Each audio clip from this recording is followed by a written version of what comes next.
আমিনুল মুমিনিন তিনটা অন্যায় করেছে আমার ছেলে। নাম্বার ওয়ান, এক নাম্বার অন্যায়, আমার ছেলে মানুষ হত্যা করছে। কি করছে? জোরে বলেন, মানুষ খুন করছে। এখন তো আমার দেশে সচরাচর মানুষ খুন করা হয়। আজকে দেখি পিরাই মুসলমান, পিরাই দিনই প্রতিনিয়ত ও যুবক মানুষ পিটায় হত্যা করে, পাথর দিয়া পিটায় হত্যা করে, চাকু দিয়া জবাই করে হত্যা করে, মানুষকে ঝুলায় মারে। আজকে দুনিয়ার মধ্যে গাড়ি চাপা দিয়ে মারে। দেখলাম আজকে শুধু নেটের মধ্যে গেলেই দেখা যায় এর বাবার হাতে সন্তান খুন, সন্তানের হাতে বাবা খুন, ভাইয়ের হাতে ভাই খুন, বোনের হাতে বোন খুন। ও মুসলমান, এ নেতার হাতেও নেতা খুন। কিন্তু মুসলমান শুনে নাও, শুনে নাও, আরে মানুষের জীবন যেন পশু পাখির চাইতে একদম নিম্ন কাতারের হয়ে গেছে। এখন একটা পশু মারতেও যতদূর দ্বিধা দ্বন্দ্ব না করে, একটা মানুষ মারতে এর চাইতে সহজ উপায় হয়ে গেছে। মানুষগুলোর কেন যেন মানুষের ভিতরে এত হিংসুপানা হয়ে গেছে। এই মানুষগুলো মানুষ হত্যা করে, মানুষের দিলে কোনো দয়া নাই, মায়া নাই। জোরে বলেন ঠিক কিনা? খলিফা হযরত উমর ফারুক ডাক দিয়ে বলে, বৃদ্ধা কি অভিযোগ নিয়ে আসছো? বলে, হুজুর এক নাম্বার অভিযোগ হলো আমার সন্তান এক নাম্বার মানুষ হত্যা করেছে, তার বিচার করা লাগবে। আর আমরা সন্তান অন্যায় করলে সারি তুই তার পক্ষ নি। দুই নাম্বার বিচার করা লাগবে। দুই নাম্বার হলো আমার সন্তান দুনিয়ার মধ্যে মাদক সেবন করে, দুনিয়ার মধ্যে মাদক সেবন করে। তিন নাম্বার অপরাধ, আমার সন্তান এই দুনিয়ার মধ্যে জিনাকারী বা বিচারকারী। এই তিনটা বিচার আপনার কদমের মধ্যে আমি আরজি করলাম। খলিফা হযরত উমর ফারুক ডাকতে বলে, বৃদ্ধা তোমার নালিশটা আমি নিলাম, তোমার বিচার আমি করব। এখন তোমার সন্তানের বিচার আমি করব। ডাকতে সন্তানকে ডাকতে বলে, যুবক এই মুরব্বী কি তোমার বাবা? এ কি তোমার বাবা? বলে, জি হুজুর, উনি আমার আব্বা হন। কই তোমার আব্বা জান যে অভিযোগ করেছে, অভিযোগগুলো কি সত্য? বলে, জি হুজুর সত্য। বলে, তোমার কি ভয় লাগে না? বলে, হুজুর আমি একজন অমুসলিম, আমি জানতাম আপনি, আপনার নাম আমি শুনেছি, আমি জানি হযরত উমর ফারুক ন্যায় বিচারক, আমি অন্যায় বিচারক পাবো না। এই জন্য বাবা যখন আজকে নামাজটা শেষ করে বাড়িতে আসলো, যদিও বাবা ইমানদার, আমি ইমানদার হতে পারি নাই, বাবা তো মুমিন, আমি তো মুমিন হইতে পারি নাই, কিন্তু বাবা যখন এসে বলল, বলো আমাকে অনেক বুঝাইলেন, বাবার কোনো বুঝমানি নাই। আজকে যখন বাবা বলল চলো যায়, খলিফা হযরত উমরের কদমে যায়, তোমার বিচার আজকে খলিফা উমর করবে, আমি করব না, চলো যায়। আমার বাবাকে বললাম চলেন যায়, এই জন্য আপনি আপনার কদমের মধ্যে আসি, কারণ আমি জানি আপনি ন্যায়পরায়ণ বাদশা, আপনি বিচার করবেন সঠিক বিচার, আপনার কাছে কোনো অন্যায় বিচার পাবো না। জোরে জোরে চিল্লায় বলা যাবে না আমার হাবা। আমার ভাইরা, আমার বন্ধুরা, আমার খলিফা হযরত উমর ফারুক রাদিয়াল্লাহু তাআলা ডাকতে বলে, যুবক তুমি যে অন্যায় করেছো, অন্যায়ের শাস্তি তোমার নিতেই হবে, বিচার তোমার হবে। তুমি কি জিনা করছো? বলে, জি হুজুর আমি জিনা করছি, আমি জিনা করছি। কয়, তুমি কি জিনার বিধান জানো? কয়, না জানি না। জিনার শাস্তি জানো? কয়, না জানি না। হযরত খলিফা হযরত উমর ফারুক ডাকতে কয়, বাবা তুমি যেহেতু জিনা করেছো, জিনার শাস্তি হলো তোমাকে শিরচ্ছেদ করা হবে, তরবারি নিয়ে আসা হলো। তরবারি নিয়ে যখন সামনে আসলো, ওমর ফারুক বলে, যুবক তুমি শোনো, যুবক শোনো, আজকে জিনা, আজকে আমার বাংলাদেশে প্রতিটা বাড়ি জিনা, প্রতিটা বাড়ির মধ্যে পরক্রিয়া। কারণ একটাই কাজ হলো, স্বামী বিদেশে, স্ত্রী অন্য পুরুষের সঙ্গে। জোরে বলেন ঠিক কিনা? ও যুবক, যদিও মানুষ কম, কিচ্ছু যায় আসে না, আল্লাহ রাব্বুল আলামিন অসংখ্য ফেরেশতাদের শোনাইবে। এবার ডাকতে বলেন, জিনার শাস্তির বিধান হলো, পৃথিবীর মধ্যে যদি কোনো যুবক, কোনো যুবতী, অবিবাহিত নারী, অবিবাহিত পুরুষ যদি জিনা করেন, অবিবাহিত নারী, অবিবাহিত পুরুষ যদি জিনা করে, শাস্তির বিধান হলো 100 ডোরা তার গায়ের মধ্যে মারতে হবে। এমন ভাবে মারতে হবে যেন 2 সাইডে মারা পড়ে যেন মারা যায়। আমাদের দেশে তো সেই বিচার নাই, শরিয়া বিচার নাই। এখন ঘুষ খায়, এমপি সাহেব ঘুষ খায়, মন্ত্রী ঘুষ খায়, চেয়ারম্যান ঘুষ খায়, মেম্বার ঘুষ খায়, মাত বারু খায়। জোরে কোন ঠিক কিনা? দেখা যায় 2-4টা চর দিয়া 20,000 জরিমানা দিয়া ছেড়ে দেয়। ওরে কিয়ামতের ময়দানে জবাব দিবি, মেম্বার কেমনে, চেয়ারম্যান কেমনে, আল্লাহর দরবারে জবাব দিতে পারবি না। এই শাস্তির বিধান হলো, মুসলমান শুনে নাও, অবিবাহিত থাকার কারণে যদি ও মারা যায়, মারা যাওয়ার পর ওকে গোসল করাবেন, গোসল করায় কাফন পরাবেন, কাফন পরায় দাফন করাবেন, জানাজা পরায় দাফন করাবেন। এরপরে যদি বাকি যে বেতের আঘাতগুলো থাকে, এইটা হলো শাস্তির বিধান, হলো ওই কবর উপরে তারপরে বেতের আঘাত করতে হবে। একটা বিচার যদি আজকে আপনাদের এই জেলার মধ্যে হতো, একটা বিচার যদি মুসলমান শুনে নাও এই বাকরাবাদের জমিনের মধ্যে হতো, আল্লাহর কসম আমার দেশের যুবকগুলো জিনা করার সাহস পাইতো না। জোরে বলেন ঠিক কিনা? এটা হলো অবিবাহিতর জন্য, অবিবাহিত নারী পুরুষের শাস্তির বিধান শুনে নাও। এবার বিবাহিত নারী পুরুষ যারা বিবাহ করছো, বউ আছে, স্বামী আছে, এই বিচারটা বাংলাদেশে অতি ফস করে চালু করার দরকার। যদিও কোরআনের আইন আমার দেশের মুসলিম নিয়ম এটা বদলে গেছে, এটা চলবে না মুসলিম রাষ্ট্রের মধ্যে। শুনে নাও, যদি কোনো বিবাহিত নারী বিবাহিত পুরুষ জিনা করে, শাস্তির বিধান একবারেই তাকে নাভি বুক পর্যন্ত মাটির নিচেই পড়তে হবে। এরপরে কঙ্কার পাথর ছুঁড়ে তার গায়ে মারতে হবে, যতক্ষণ পর্যন্ত মৃত্যুবরণ না করবে ওকে মারা বন্ধ করা যাবে না। যতক্ষণ নিশ্চিত হবেন না মারা গেছে, ততক্ষণ পর্যন্ত মারা বন্ধ হবে না। যখন নিশ্চিত হয়ে যাবেন মারা গেছে, মারা যাওয়ার পর মাটি করে তারে তুলতে হবে। তুলিয়া কোনো বিবাহিত নারী দাফন পাবে না, বিবাহিত পুরুষ কাফন পাবে না, তাদের কবর দেওয়া যাবে না। ও যুবক, এই দিবালয়ে কুকুর শিয়াল দিয়ে তার লাশটা খাওয়া দিতে হবে। কারণ পৃথিবীর মধ্যে কোনো বিবাহিত নারী বিবাহিত পুরুষ কোনো জানাজা পাবে না। বিবাহিত নারী বিবাহিত পুরুষ যদি জিনা করে, তাকে কাফন পরানো যাবে না, দাফন করা যাবে না। কোথাও কোনো মৌলবী সাহেব তার জানাজা পড়তে পারবে না।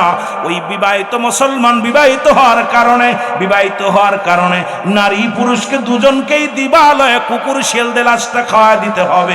এই দুনিয়ার মধ্যে তারা পুঁতেও রাখা যাবে না, কারণ এটা কুকুর শিয়াল দিয়ে খাওয়া দিতে হবে। একটা বিচার যদি আপনাদের এই জমিনের মধ্যে হতো, জীবনেও কারুর বউকেও হাত ধরে টানতো না। আপনি 100 বছর বিদেশে পড়ে থাকেন, আপনার বউ কারুর লগে ডলাডলি করবে না, কোনোদিন কারুর কাছে যাবে না। আপনার বউ, আপনার ছেলে, আপনার মেয়ে, একবার যদি একটা বিচার যদি বাংলার জমিনে হতো, আল্লাহর কসম করে বলি, খোদার কসম করে বলি, বাংলার জমিন থেকে জিনা ব্যভিচার পালায়া ইন্ডিয়া চলে যেত। জোরে বলেন ঠিক কিনা? এ যুবকেরা শোন, হয়তো আমার ওয়াজ তোদের মুখে কানে ভাল লাগবে না, তবে আল্লাহর দরবারে জবাব দিতে পারবি না, জবাব দিতে পারবি না। কোন বিবাহিত নারী বিবাহিত পুরুষ জিনা করার সঙ্গে সঙ্গে তাকে শিরচ্ছেদ করে ফেলো, তাকে শেষ করে দাও। তবে তার দাফন কাফন দেওয়া যাবে না, কোনো গোরস্থানে তারা শোয়াবেন না, কোনো কাফন হবে না, জানাজা হবে না, কোনো মৌলবী তার জানাজা পড়বে না। একটা বিচার করে দেখেন না, কিন্তু করবেন কেমনে? করলে আপনাকে শিরচ্ছেদ। হারে দেশে বাস করি, এমনই একটা রাষ্ট্রে বাস করি, শরিয়া মোতাবেক কেউ চলতে রাজি না, যদিও চলতে চায় কয় হবে না। আরে শরিয়া মোতাবেক চলবে, জীবন নিয়ে চলবেন, কোরআনের বাইরে হাদিসের বাইরে চলতে পারবেন না, কারণ আপনাকে আমাকে মরা লাগবে, কবরে যাওয়া লাগবে। জোরে বলেন ঠিক কিনা? আমার ভাইরা, আমার বন্ধুরা, আমার খলিফা হযরত উমর ফারুক রাদিয়াল্লাহু তাআলা বলে, যুবক, তাহলে তুমি মৃত্যুর জন্য প্রস্তুতি হও। বলে 2 নাম্বার অপরাধ, তুমি মাদক সেবন করো। বলে জি হুজুর। কয় তুমি কি জানো না মাদক সেবন করা হারাম? কয় হুজুর জানতাম না, এখন জান বললেন। এখন জানছি। কয় তুমি মৃত্যুর জন্য প্রস্তুতি হও। কয় প্রস্তুতি আছি। কয় 3 নাম্বার, তুমি কি জানো না এই পৃথিবীর মধ্যে, মুসলমান শুনে নাও, মানুষ হত্যা করা মহাপাপ? কয় আগে জানতাম না, এখন জানলাম হুজুর। আমি অন্যায় করেছি। উমরে ফারুক তরবারিটা নিয়ে সামনে যখন আসছে, আসা পর যখন সামনে যখন আগাইছি, যুবক ডাক দে বলে, খলিফা মিনাল মুমিনিন, আল্লাহর নবীর উম্মত, আল্লাহর নবীর সাহাবী, শুনে নেন, একটা দাবি আপনার কাছে, আমার বিচার করার আগে আমার বাবার বিচারটা আগে করা লাগবে। আপনি আমার বিচার করবেন, আমি মেনে নিলাম, যে বিচার করবেন আমি মেনে নিলাম। আমার বিচার করার আগে আমার আব্বা জানের বিচার করা লাগবে। জোরে জোরে চিল্লায় বলা যাবেন আল্লাহু আকবার। আমার বিচারটা আগে না, আগে আমার আব্বার বিচার করা লাগবে। খলিফা হযরত উমর ফারুক বলে, বাবা তুমি কার বিরুদ্ধে অভিযোগ করো? ও তোমার বাবা হয়নি? বলে জি আমার আব্বা হয়। তাই তোমার বাবার বিরুদ্ধে অভিযোগ? বলে হুজুর আমার আব্বা, এক নাম্বার আমার আব্বা অপরাধ করেছে, সে আমাকে একটা ভালো মা দেয় নাই। কারণ যে মার পেটে আমি জন্ম নিয়েছি সেই মা হলো জিনাকারী। আজকে বাচ্চা কোলের ভিতরে নিয়ে কেমন বেহায়াফানা কথা বলে, কার কাছে শুইছে, কোনে কোনে ছিল। এর কি একবারও লজ্জা লাগে না? মরণের চিন্তা আসে না? এই সমস্ত মায়ের গর্ভে থেকে যে সন্তানগুলো আসবে, মুসলমান শোনে না, অভিযোগ করে হুজুর এক নাম্বার অপরাধ আমার আব্বা জানের, সে আমাকে একটা ভালো মা দেয় নাই।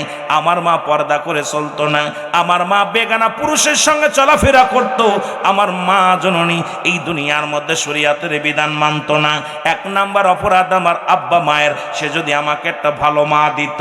আজকে যুবকদের বলে যায়, ও যুবক, একজন ভ্যান চালকের মেয়ে বিয়ে কর, একজন রিক্সা চালকের মেয়ে বিয়ে কর, যে মেয়েটা মুসলমান, শুনে নাও, পর্দার বিধান মানে।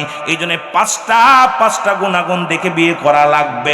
ইসলামের বিধান যেটা, শুনে নাও, শুনে নাও, এ মুসলমান শুনে নাও, এই 5টা গুণ দেখিয়া নারী বিয়ে করা লাগবে। নাম্বার 1, এক নাম্বার, তোমার যার নবীর অনুসরণ করো, সেই নবী রাহমাতুল লিল আলামিন, তার মায়ের ভিতরে এই 5টা গুণ ছিল।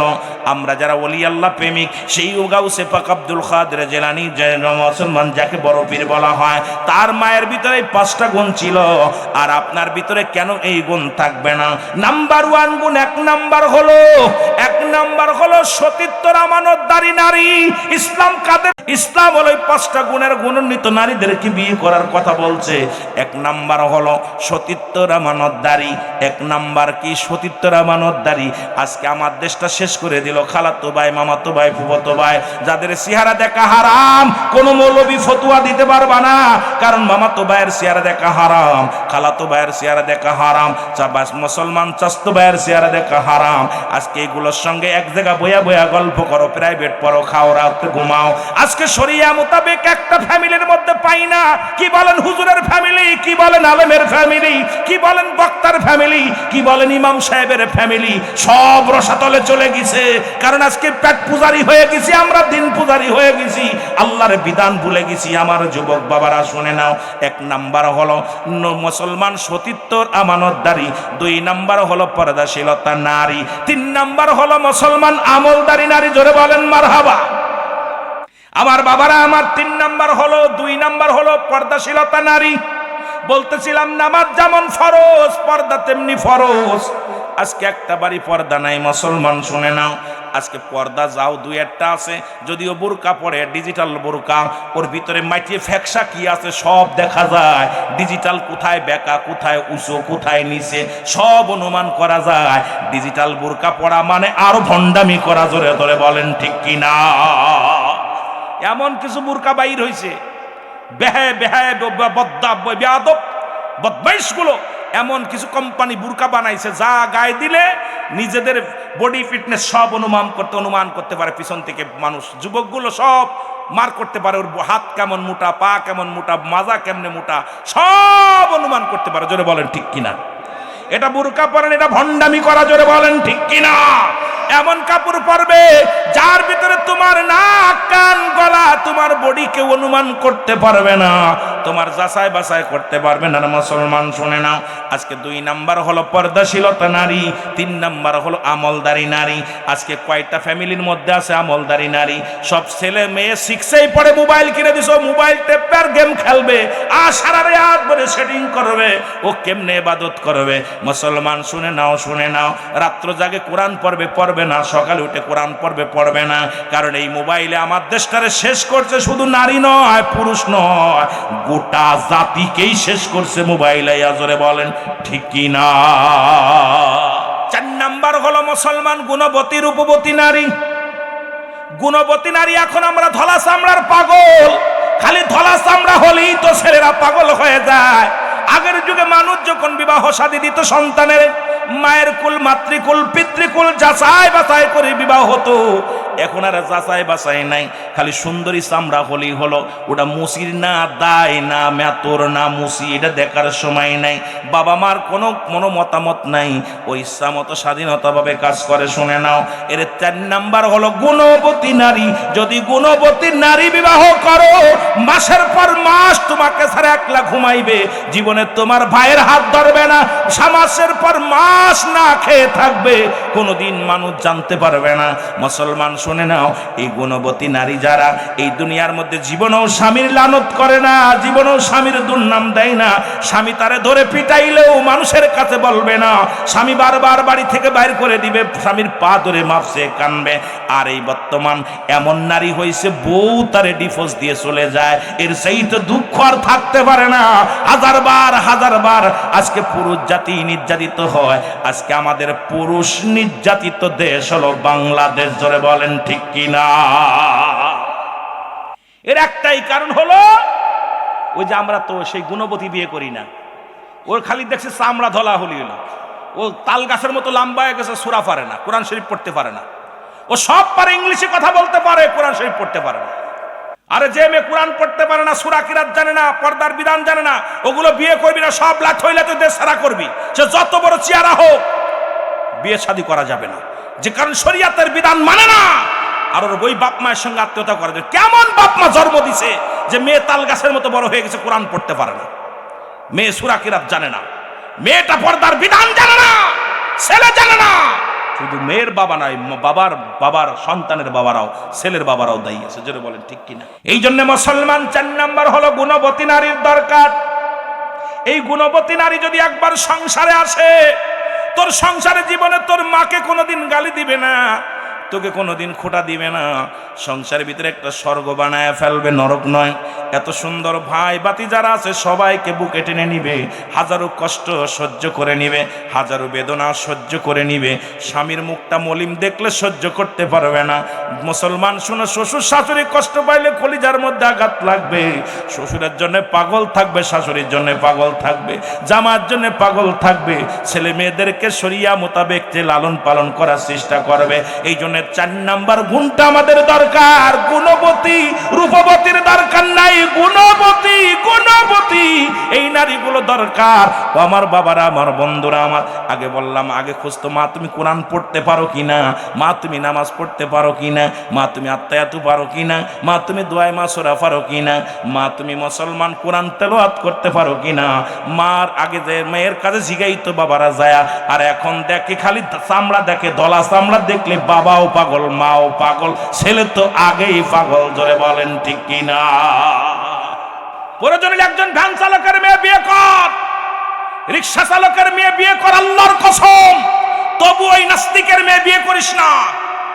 ওই বেনামাজি কোরআন পড়তে পারে না, ইসলামের বিধান মানে না, এই নাস্তিকগুলো ঘরে আনিস না, তোদের পায়ে ধরে বলে যায়।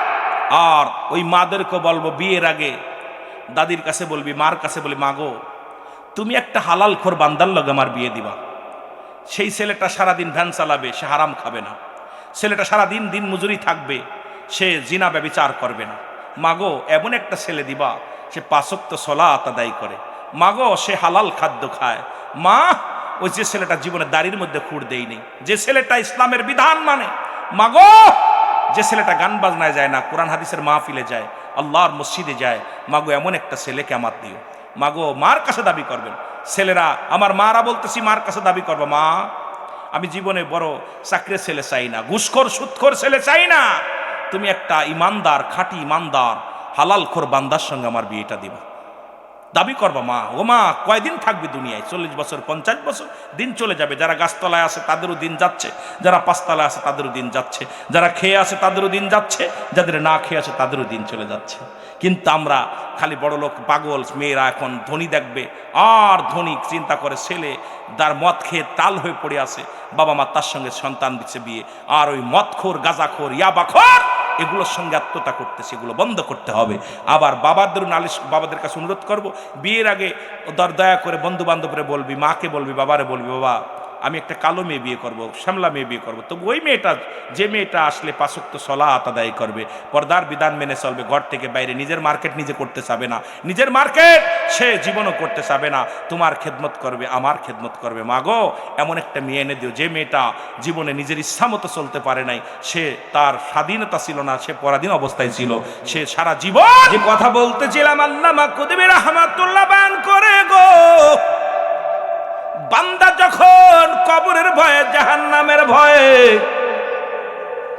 জীবনে কত গুনাহ করলা, গুনার কথা মনে করিয়া বান্দা যখন রিয়াজুল জান্নাহ বেহেশতের বাগানখানা আঁকড়ে ধরে খাস তওবা করে আল্লাহ বলে ডাক দেয়, কারণ কিয়ামত পর্যন্ত আর কোনো নবী আসবে না, কিয়ামত পর্যন্ত নবীদের দরজা বন্ধ, কিয়ামত পর্যন্ত তওবার দরজা খোলা।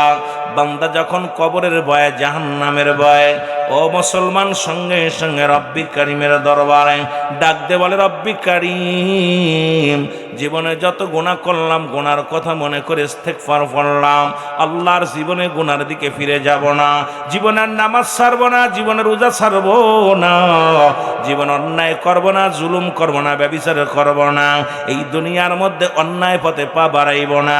এরে বান্দা যখন খাস তওবা করি আল্লাহ বলে ডাক দেয়, আল্লাহ রাব্বুল আলামিন বান্দার জীবনের সব গুনাহ মাফ করে দেয়। যেহেতু মানুষের মরণ হয় দুইটা টাইম, একটা হলো রাতের বেলা, একটা হলো দিনের বেলা। ও মুসলমান, দিন শেষ করেছো, মৃত্যুবরণ করো না, রাত শুরু করেছো, মৃত্যুবরণ করো নাই গো। আগামী দিন সকাল পর্যন্ত কেউ বাঁচবো কেউ বলতে পারি না, আপনার আমার জীবনে সূর্যোদয় হবে আগামীকাল কেউ বলতে পারি না। পৃথিবীর মধ্যে আসার একটা সিরিয়াল আছে, যার কোনো সিরিয়াল নাই। দেখা যায় বাবা জিন্দা, সন্তান দুনিয়ার মধ্যে নাই। আরে দাদার কাঁধে বাবার, দাদার কাঁধে নাতির লাশ, নাতির কাঁধে দাদার লাশ, বাবার কাঁধে সন্তানের লাশ, সন্তানের কাঁধে বাবার লাশ। ও যুবক, খুব খেয়াল করবা যুবক বন্ধুরা, শুনে নাও, কারণ যে কোনো মুহূর্তে মালাকুল মউত আসতে পারে রে। মরণ থেকে বাঁচার কোনো পথ নাই, মরণ থেকে বাঁচার কোনো পথ নাই। যেহেতু এই জন্য আমি আপনাদেরকে বলবো, যেহেতু দুইটা টাইমে মরণ হয়, একটা হলো রাতের বেলা, একটা হলো দিনের বেলা। দিন যেহেতু শুরু করলাম, মৃত্যুবরণ করি নাই, রাত কাটবে না বলতে পারি না, একটু খাস তওবা করেন আমার সঙ্গে। আস্তাগফিরুল্লাহ রাব্বি মিন কুল্লি যামবি ওয়া আতুবু ইলাইহি, বলেন আস্তাগফিরুল্লাহ রাব্বি মিন কুল্লি যামবি ওয়া আতুবু ইলাইহি, লা হাওলা ওয়ালা কুওয়াতা ইল্লা বিল্লাহিল আলিয়্যিল আযীম, লা ইলাহা ইল্লাল্লাহু মুহাম্মাদুর রাসূলুল্লাহ। এই কালেমাটা শুধু আপনার আমার নয় রে মুসলমান, শুনে নাও। আপনার নবীর কালেমা শুধু আপনার নয়, নবীর নয় রে। এই কালেমাটা হলো আদম আলাইহিস সালামের কালেমা। আদম নবী কয় লা ইলাহা ইল্লাল্লাহ, আদম শফিউল্লাহ। এইটা ইব্রাহিম নবীর কালেমা, ইব্রাহিম নবী কয় লা ইলাহা ইল্লাল্লাহ, ইব্রাহিম খলিলুল্লাহ। ঈসা রুহুল্লাহ, মূসা কালিমুল্লাহ। সব নবী বলছে লা ইলাহা, নাই কোনো ইলাহ ইল্লাল্লাহু এক আল্লাহ ছাড়া। আর আপনার আমার নবী রাহমাতুল লিল আলামিন বলছে মুহাম্মাদুর রাসূলুল্লাহ, আল্লাহ ছাড়া কোনো মাবুদ নাই, আল্লাহ ছাড়া কোনো ইলাহ নাই। আল্লাহকে পাওয়ার একমাত্র ঠিকানা হলো আমি নবী রাহমাতুল লিল আলামিন, যিনি হলাম আমি হলাম আল্লাহর প্রেরিত রাসূল বা বান্দা। জোরে জোরে চিল্লায় বলা যাবে না মারহাবা। সুতরাং ও যুবক বন্ধুরা শুনে নাও, এই আসমান জমিনের মালিক আমার রব্বে কারীম।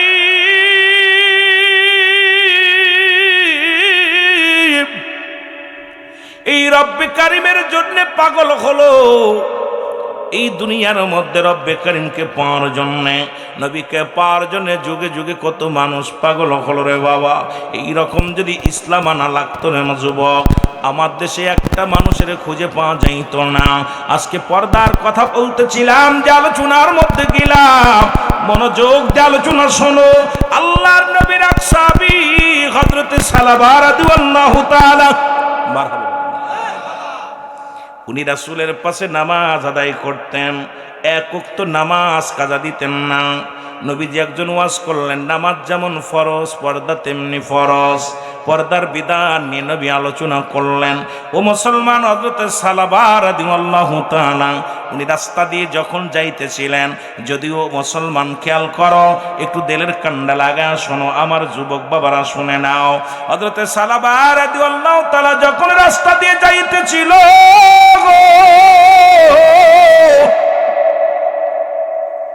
হঠাৎ জোরে একটা বাতাস আছে, প্রচন্ড বেগে একটা বাতাস আসে। বাতাস আসিয়া ঘরের মুসলমান ওই বাড়ির পর্দা সরে যায়। আর ওই ঘরের মধ্যে একজন গোসল করতেছিল। গোসল করা অবস্থায় হযরতে সালাবা রাদিয়াল্লাহু তাআলা দেখে ফেললেন। দেখার সঙ্গে সঙ্গে মুসলমান বসে পড়ছে, বসে ডাকতে বলে, আমার আল্লাহ, আমি এইটা দেখার জন্য মোটেও প্রস্তুতি ছিলাম না। ও রব্বে কারিম, আমি চোখের জিনা করে ফেললাম। ওই মহিলাতে গোসল করা অবস্থায় আমরা দেখে ফেললাম। আইরে যুবক, আজকে বাংলার জমিনে শুধু চোখের জিনা, শুধু মুসলমান শোনো শোনো গো, আজকে শুধু ওই দুনিয়ার মধ্যে লজ্জাস্থানের জিনা নয়, হাতের আজকে চোখের জিনা সবচাইতে বড় জিনা। আজকে পর্দার কেন বিধান হয় না, এগুলো মানতে হবে, জানতে হবে, এটার আইন চালু করতে হবে বাংলার জমিনে। যেহেতু বাংলাদেশটা মুসলিম রাষ্ট্র, এই দেশের মধ্যে ইসলামের বিধান চালু করার দরকার আছে কি না? এরে মুসলমান, আল্লাহর নবী সালাবা রাদিয়াল্লাহু তাআলা উনি কান্দার বলে, রব্বে কারীম,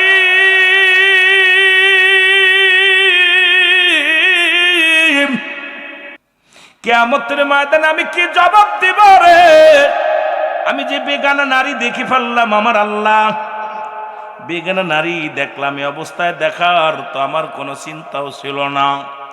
যদি এটা আমার নবী জেনে যায়, জিবরিল আমিন যদি আমার হাবিবরে জানায়া দেয়, ইসলামের কলঙ্ক হবে।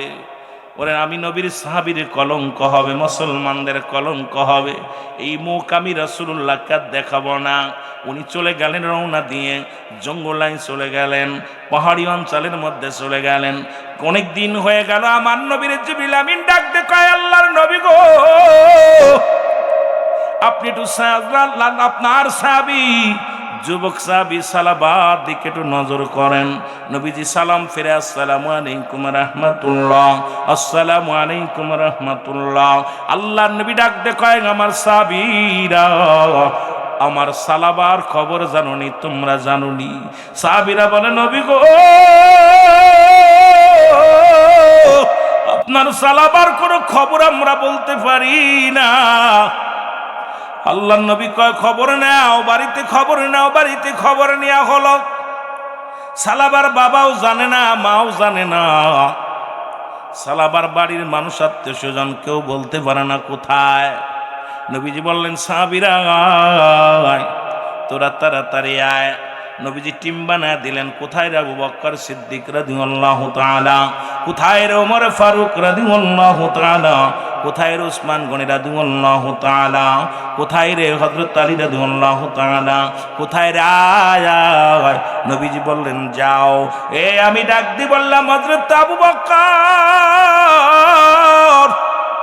ওই আবু বকর শোনো, তুমি যাও, আমার আলীর সঙ্গে যাও, যা খুঁজে দেখো সালাবার কোনো সন্ধান পাও কিনা। কোথায় রে ওমর রাদিয়াল্লাহু তাআলা, কোথায় রে আমার ওমর, কোথায় রে আমার উসমান? তোমরা যাও, দুই মেরুতে খোঁজা শুরু করো। খুঁজতে খুঁজতে কোথাও পায় না। পাইতে পাইতে গেলেন এক পাহাড়ি জঙ্গলের মধ্যে গো। পাহাড়িদেরকে ডাকতে বলে, হযরত আলী রাদিয়াল্লাহু তাআলা ডাকতে বলে, ও বা পাহাড়ি ভাইরা রে, তোমরা কি সালাবারে দেখছো? কয়, সালাবাকে? কয়, আমার নবীর সাহাবী। তোমরা কি চেনো? কয়, সালাবা তো নাম শুনি নাই, চিনিও না। তবে একজন যুবক আজ কটা দিন হলো আমাদের এই মহল্লার মধ্যে আছে। এত কান্দনগত সাহাবী, অনেক বাবা অনেকেই বলে কান্দনরত সাহাবী। এই সালাবা আমরা তো চিনি না, তবে একজন যুবক আসছে ওই সকালবেলা ওই পাহাড়ের উপর ওঠে সন্ধ্যা পর্যন্ত সেজদায় পড়ে পড়ে কান্দে, রব্বে কারিমের দরবারে কান্দে। রে আদম আলাইহিস সালাম একটা ভুলের কারণে, যদিও বলি ভুল বলে বেয়াদবি হবে, আদম নবী 350 বছর কেঁদে কেঁদে ডাকতে পারে রব্বানা যালামনা আনফুসানা ওয়া ইল্লাম তাগফির লানা ওয়া তারহামনা লানাকুনান্না মিনাল খাসিরিন। এ ভাইরা আমার, বন্ধুরা আমার, মদিনার পাগলেরা শোনো, ও যুবক, এইভাবে দিন যাবে না, যে কোনো মুহূর্তে মালাকুল মউত আসতে পারে, যে কোনো মুহূর্তে তুমি ধরা পড়ে যাবা। বুড়া হলে মরবা এমন কোনো গ্যারান্টি নাই, যৌবনকালে মরবা এমন কোনো গ্যারান্টি নাই, যে কোনো মুহূর্তে মালাকুল মউত আসতে পারে। যুবক, এরে দৌড়ায়া জ্বালাবা। হযরত আল্লাহর নবীর সাহাবী হযরত আলী রাদিয়াল্লাহু তাআলা ডাকতে বলে, খালিরা, তোমরা কি দেখছনি? বলে সালাবারে চিনি না, তবে এক যুবক আছে সারাদিন ভরে চোখের পানি ছেড়ে শুধু কান্দে, কানতে কানতে চোখের পানি পড়ে পড়ে গা হয়ে গেছে, চোখের গোস্তগুলো মুখের গোস্তগুলো খসে খসে পড়া শুরু করেছে। আমরা দেখি আজকে পাহাড়ে উঠতে পারে না, এক পাতিল বকরি দোয়ায়া দুধ দিলাম তাকে, এই পাতিলটা যখন হাতের মধ্যে নিল এত জোরে জোরে কাঁদতেছিল সালা ওই যুবকটা, চোখের পানি আর দুধ একাকার হয়ে গেছে। আমার ভাইরা আমার, বন্ধুরা আমার,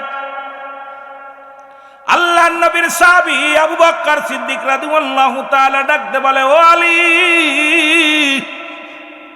নিশ্চিত আমাদের সালাবা হবে রে, চলো তাড়াতাড়ি চলো।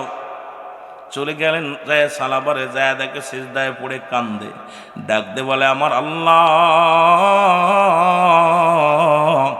ও আমার আল্লাহ, আমার গুনাহ কি মাফ হয়েছে? আমার গুনাহ আমার কা বানায়া কবরে নিও না আল্লাহ।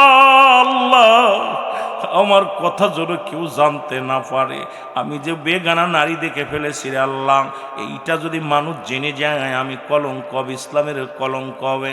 আর পরের মায়া নিয়ে হোটেলে যাও, পরের মেয়েদের চুমা খাও, পরের মেয়ের হাত ধরে টানো, পরের মেয়ের বেগানা নারীর সঙ্গে চলাফেরা করো, পরের মেয়ের সঙ্গে বেগানা নারীর সঙ্গে অফিস আদালত করো, আর বড় বড় ফতোয়া দাও, চলবে না চলবে না চলবে না। যেটা চলবে না হারাম, হারামকে হারামই বলতে হবে, হালাল বলার এখতিয়ার তোমার নাই। জোরে বলেন ঠিক কিনা? কোন মৌলবী আমার মনে হয় আল্লাহ যদি না যা ছাড় দেয়, আমরা যে বাস পানে বিলে আমার বিশ্বাস হচ্ছে না। কারণ দেশের উপরে আপনি কোথায় বাইরের গাড়িতে চলবেন, বাজারে যাবেন, এখন তো বাজারে গেলে নারীদের যন্ত্রণায় বাজার করাই বন্ধ। আর বাজারে যাবেন, মাছের বাজারে যাবেন, গোশের বাজারে যাবেন, তরকারি বাজারে যাবেন, কি যে নির্যাতন! এই হিজলেগুলো, এই যুবকগুলো সব হিজলে হয়ে গেছে। হিজলেগুলো এখন বাড়ি থাকে, বাদের জাত সবগুলো বউ পাঠায় মার্কেটে। বউগুলো যারা বউ পাঠায় শরীয়তের বিধান অনুযায়ী, যুবক তোর বোর স্বামী হয় ইবলিস শয়তান। সুতরাং আজকে আমাদের সমাজে কি বলবো, বড় দুঃখ, যে সমস্ত নারী পর্দার বিধান মানে না, পর্দা মানে না, এদের সঙ্গে কোনো চলাফেরার প্রয়োজন নেই। জোরে বলেন ঠিক কিনা? বড় কষ্ট। আজকে একটা বাজান, এখন বর্তমান জামানায় কোথায় দাঁড়ানো, আজকে একটু ব্রাহ্মণবাড়িয়া দাঁড়াইছিলাম, বিবাড়িয়া দাঁড়াইছিলাম গাড়ি সারার জন্য, দাঁড়ানো খোদার কসম দাঁড়াই আছে, আমার চিন্তা করলাম যে এত পরিমাণ নারী, সব বুড়া মানুষ, ভ্যানিটি ব্যাগ পকেটে, বিকাল বেলা চলে যাচ্ছে, কিন্তু এই মানুষগুলো এখনো বাড়ি দিকে ফিরছে না। এদেরকে স্বামী নাই? এই স্বামীগুলো কিয়ামতের মাঠে কি যে লাঞ্ছিত হবে, কি যে মানুষের সামনে লজ্জিত করা হবে, জাহান্নামের নিম্ন স্তর তাদের জায়গা দিয়ে দিবে। সবচেয়ে বড় কষ্ট, এই স্বামীগুলো সব হিজলা হয়ে গেছে। আজকে বউদে যারা মার্কেট করে, বউদে যারা বাজার ঘাট করায়, বউ যারা মার্কেটে পাঠিয়ে দেয়, এদের মতো কপাল পোড়া মানুষ আর নাই। আমার ভাইরা আমার, বন্ধুরা আমার, কষ্ট পাচ্ছেন না? এরা মোয়াজ করলে আবার লোকজন আজ যাও দূরেরটা আসতে আসবে না। বউ পাগল যারা চিন্তা করে, হুজুরি বউ মার্কেট, বউ যদি মার্কেট না করে খাবার হবে না কপালে। জুতার বাড়ি তোদের কপালে। কারণ এই দুনিয়ার জিন্দেগি শরিয়াত ছেড়ে দিয়ে চলাফেরা করবি, আল্লাহর দরবারে জবাব দিতে পারবি না বাবা, সম্ভব না। আমার ভাইয়েরা, আমার বন্ধুরা, আমার হযরত আলী রাদিয়াল্লাহু তাআলা, হযরত আবু বকর সিদ্দিক রাদিয়াল্লাহু তাআলা দুজনই ছুটে গেলেন। যা দেখে রে সালাবা সিজদার মধ্যে পড়ে কান্দে, পিছন থেকে সালাম দেয়, দাঁড়ায় বলে সালাবা রে, আসসালামু আলাইকুম সালাবা। সালাবা বলে আলাইকুম আসসালাম, আপনারা কেন আমার কাছে আসছেন? বলে সালাবা রে, তুমি এই পাহাড়ের মধ্যে কেন কাঁদছো? বলো নবীর সাহাবীরা রে, আগে বলো রে, আমার বিষয় কি কোনো আয়াত নাজিল হয়েছে? আমার কথা কি আমার নবী জানছে রে? আমার কথা কি আমার নবী জানছে? যদি আমার নবী জেনে যাই রে, আমি কেমনে মুখ দেখাবো? আমি হাসরের ময়দানে আমি আল্লাহর দরবারে কেমনে উঠবো? ও নবীর সাহাবীরা রে, আগে বলো, আগে বলো, আমার পাপের কথা কি আমার নবী যাই না গেছে?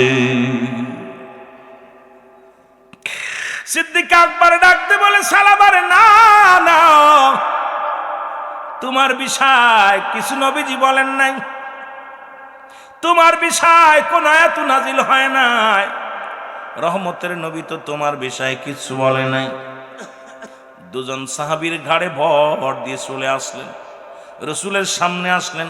নবী বলেন সালাবারে কি হয়েছে বলো? বলি ইয়া রাসূলুল্লাহ, ইয়া হাবিবাল্লাহ, আপনি পর্দার বিধানের আলোচনা করলেন, আর তখনই আমি মসজিদ থেকে বাইর হইয়া বাড়ির দিকে যাইতেছিলাম জোহরের নামাজ শেষ করে। ইয়া রাসূলুল্লাহ, ইয়া হাবিবাল্লাহ, যাবার পথে দেখি একটা বাড়ির ভিতরে পর্দা ছিল, পর্দাটা সরে গেছে বাতাসে, আর ভিতরে একটা নারী গোসল করতেছিল।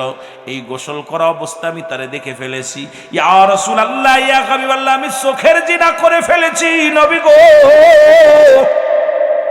আমি যে বড় অপরাধী হয়ে গেছি নবী গো, আমার আল্লাহ কি আমার মাফ করব? আমার গুনার কথা কি আপনারা জানায়া দিছে জিবরিল আমিন? নবী কয় না।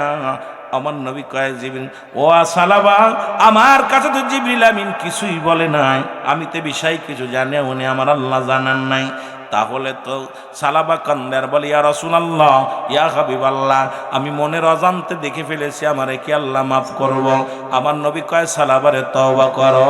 সালাবা তওবা করে আস্তাগফিরুল্লাহ রাব্বি মিন কুল্লি যামবি আতুবু ইলাইহি লা হাওলা ওয়ালা কুওয়াতা ইল্লা বিল্লাহিল আলিয়্যিল আযীম লা ইলাহা। হযরত সালাবা ডাকতে বলে, নবী গো, মায়ের নবী, আমার যেন কেমন কেমন লাগে নবী গো।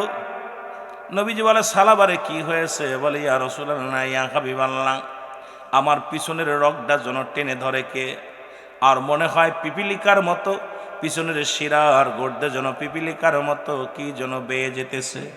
আমার নবী কয় সালাবারে, মালাকুল মউত হাজির হয়ে গেছে। আল্লাহ নবী ডাক দিয়ে বলে সালাবারে, মালাকুল মউত তোমার কাছে হাজির হয়ে গেছে। সালাবা বলে, ইয়া রাসূলুল্লাহ, ইয়া হাবিবাল্লাহ, নবী গো, আপনি আমার হাতটা ধরেন, শক্ত করে আমার হাতটা ধরেন। রাসূলুল্লাহ সালাবার হাতটা ধরলেন। সালাবা কালেমা পড়তে পড়তে জীবনের শেষ নিঃশ্বাস ত্যাগ করছে। জোরে বলো আল্লাহু আকবার। আল্লাহর নবীর সাহাবী ইন্তেকাল করলেন। আমার বাবারা শুনে নাও, আল্লাহর নবীর সাহাবী ইন্তেকাল করলেন। ইন্তেকাল করার পর নবীজি গোসল করানোর হুকুম দিলেন, তোমরা গোসল করাও, কাফনের কাপড় পরাও, জানাজার জন্য প্রস্তুতি হও, আমি নবী নিজেই জানাজা পড়াবো।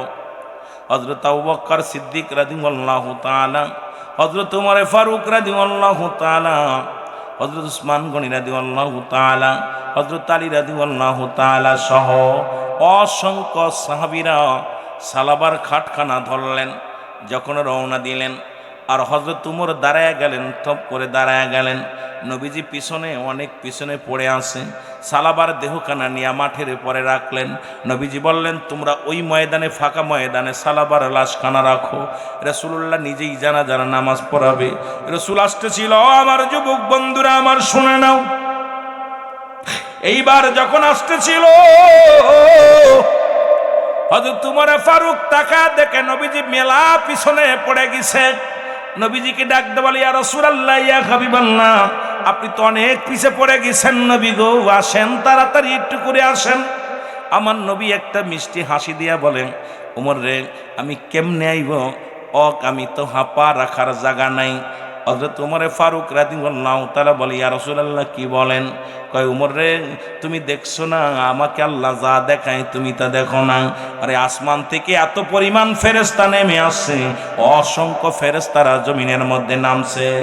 লক্ষ লক্ষ লক্ষ লক্ষ হাজার হাজার আসমানি ফেরেশতারা জমিনের মধ্যে সালাবার জানাজায় হাজির হয়ে গেছে। আমি নবী এদের মধ্যে আসতে পারি না, একটু ধৈর্য ধরো। নবীজি আসলেন, অনেক সময় নিলেন। এরপরে শরিয়াতে নবীজি জানাজা পড়লেন। নবীজি দোয়া করে আর কয়, আমার নবীর সাহাবীরে ডাকতে বলে, সাহাবীরা রে, আমার সালাবা বড় ধন্য। আজকে আমি চোখ দিয়া নিজ চোখে দেখতে পাইলাম অসংখ্য ফেরেশতারা আমার সালাবার জানাজা আসছে, আমার সালাবার দাফন কাফনেও হাজির হয়ে গেছে রে। জান্নাতি ফেরেশতারা জান্নাতের দরজাগুলো খুলে খুলে ডাকছে, আয় আয় আহলান সালান, আয় আয়, ডাকছে ডাকছে। মুসলমান শুনে নাও, আমার নবীজি বললেন, জিবরিল আমিন এই মাত্র আমার সংবাদ শোনায় গেছি, ইয়া রাসূলুল্লাহ, ইয়া হাবিবাল্লাহ, আপনার সাহাবী ইসলামকে কত ভালোবাসে, আল্লাহর নবী গো কোরআনকে কত ভালোবাসে, হাদিসকে কত ভালোবাসে, আপনাকে কত ভালোবাসে। শুধু চোখের জিনার ভয়ে ইয়া রাসূলুল্লাহ জীবনটা দুনিয়ার মধ্যে দিয়ে গেছে। আজকে এই গ্রামের মানুষ উত্তর বাকরাবাদের জমিনের মধ্যে কত পাপ করো, কত অন্যায় করো গো, এরপর চোখের পানি আসে না, কিন্তু মরণের চিন্তা নাই। পৃথিবীর মধ্যে তিনটা বিপদ, নাম্বার 1 হলো মানুষের মরণ, নাম্বার 2 হলো কবর, নাম্বার 3 হলো কিয়ামতের ময়দান। জোরে জোরে চিল্লায় বলা যাবে না আল্লাহু আকবার। আমার মরণ আসিবে কখন কেউ তো জানি না, আমার মরণ এই আমি চলে যাব, আমায় তোমরা বইলা যাইও না, আমি চলে যাব।